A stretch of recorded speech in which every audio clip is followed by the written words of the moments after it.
All right, now of course we couldn't quite get away from talking about derivative rules without talking about some of the trig functions. So the idea is that we want to be able to come up with the derivative of the trig functions.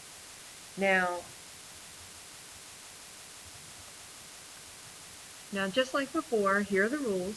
The derivative of the sine function is actually the cosine function. The derivative of the cosine function is the negative of the sine function. So let's come over to our derivation sheet and we're going to prove those, just like we've been doing with all of them, so that we can actually kind of see where they come from. So if I were to try to find, I want to find the derivative of sine of x with respect to x. So I'm going to use my limit definition. The limit as h goes to 0 of sine of x plus h minus sine of x all over h. So I apply the limiting process using the limit definition.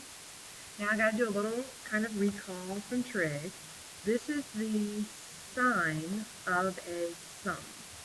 And there is a sum or difference formula that hopefully you will recall from your trig world last year, that the sum or difference of a sine, we're going to do the sine of x times the cosine of h plus the cosine of x times the sine of h minus sine of x all over h.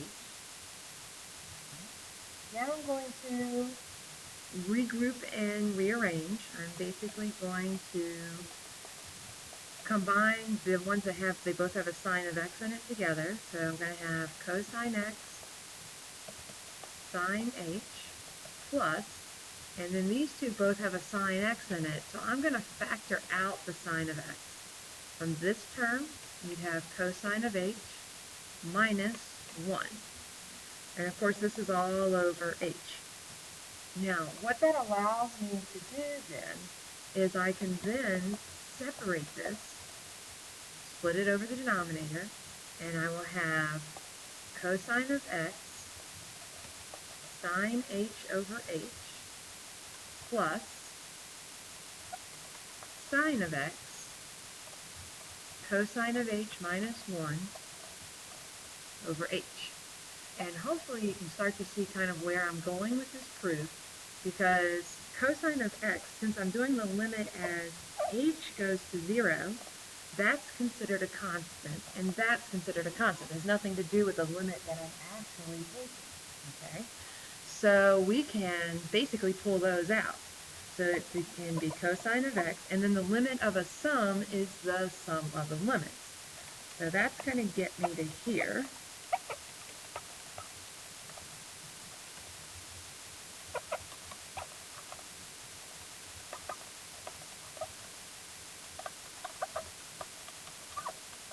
And hopefully you are now recognizing the limit as h goes to 0 of sine h over h is that special limit that you've memorized, 1, plus sine of x, the limit as h goes to 0 of your cosine of h minus 1 over h. It's another special limit you were supposed to memorize, 0, which is going to give us cosine of x.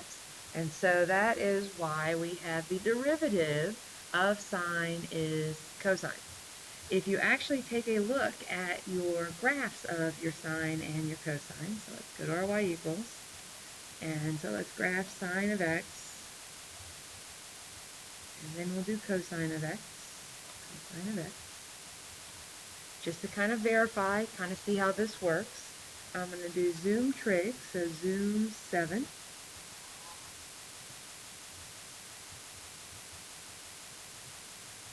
And remember, the blue graph is basically our, the blue graph is the function that we're interested in. This is the sine graph, okay? So we have sine of x. And the red graph, the derivative, is the slopes. Notice that, where's the slope? What's the slope here? 0. Oh, look, the red graph has an x-intercept. You have a slope of 0, you have an x-intercept. Slope of 0, you have an x-intercept, and so on. Also notice that where the slopes are positive, your sine graph is increasing from negative pi over 2 to pi over 2, and notice your red graph is positive for those sections. If you were to kind of draw your tangent line on the sine graph kind of right here where this point of inflection is, that has a slope, oh look, it's a slope of positive 1. So we're at positive 1. This one would have a slope of negative 1. We're at negative 1. So it should kind of make sense that our derivative of sine is cosine.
Okay, by a similar fashion, I meant to pause that for you, so sorry you had to watch me play around with my snipping tool, so I kept that. By similar fashion, if I wanted to do the derivative of the cosine of x with respect to x, we again would use the limit process, limit as h goes to 0, cosine of x plus h minus cosine of x all over h. You would then apply the sum formula from trig to your cosine. The limit as h goes to 0. You would have cosine x cosine h minus sine x sine h minus cosine x all over h. Rearrange again, just like we did before. I'm going to pull the cosine out since it's here and here. Cosine h minus 1. And then I have minus sine x sine h. We're going to run through again. We're going to take the limit through. Remember that since we're doing the limit as h goes to 0, that's a constant, and that's a constant. I can split this. I'm going to do it all in one step because we've already seen it once. This would be the limit. Actually, let's pull the cosine out. I would pull the cosine out and then take the limit as h goes to 0 of cosine of h minus 1 over h minus, pull the sine out, the limit as h goes to 0 of sine h over h, which is going to give me cosine of x times 0 minus sine of x times 1 or negative sine of x. And again, I'll leave it for you to do that. You can actually graph the cosine and the negative sign and see that that should be the derivative relationship, just like I did with the previous one. All right, so let's take a look over at our kind of taking some derivatives. So the constant in front, remember, doesn't matter, so dy dx. The derivative of sine is cosine, so it would be 2 cosine of x. Over here, same thing, divided by 2 is the same as saying 1/2 times sine of x. So f prime of x is 1/2, root of sine is cosine of x.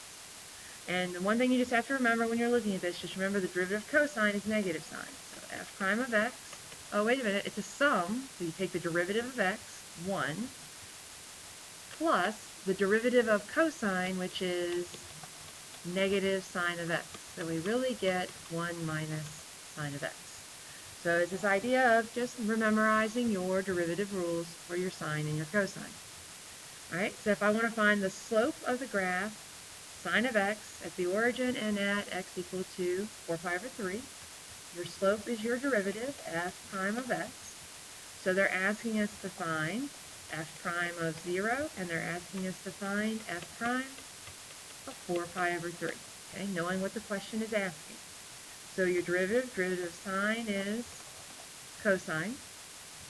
So for part A, your f prime of 0 is cosine of 0, which is 1. So the slope of the graph at the origin is going to be 1. Your slope at 4 pi over 3, cosine of 4 pi over 3.